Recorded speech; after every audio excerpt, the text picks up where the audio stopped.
शिवसेना आमदार अपात्रता प्रकरणी विधानसभा अध्यक्ष राहुल नार्वेकर यांनी दिलेल्या निकालानंतर मुख्यमंत्री एकनाथ शिंदेंच्या ठाण्यामध्ये महाविकास आघाडीचे पोस्टर्स पाहायला मिळाले।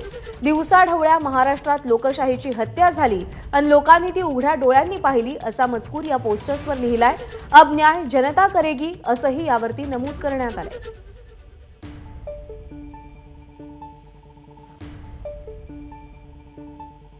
कालच्या निकालानंतर ठाकरे गटामध्ये आणि महाविकास आघाडीमध्ये रोष आहे, नाराजी आहे। खरी शिवसेना ही शिंदेंचीच असल्याचा निर्वाळा अध्यक्षांनी दिल्यानंतर हे पोस्टर्स मुख्यमंत्री एकनाथ शिंदे यांच्या ठाण्यामध्ये लागलेले आहेत। आज दिवसाढवळ्या महाराष्ट्रात लोकशाहीची हत्या झाली आणि लोकांनी ती उघड्या डोळ्यांनी पाहिली। अब न्याय जनता करेगी असं या पोस्टरवरती, असं या होर्डिंग्सवरती लिहिलेलं आहे।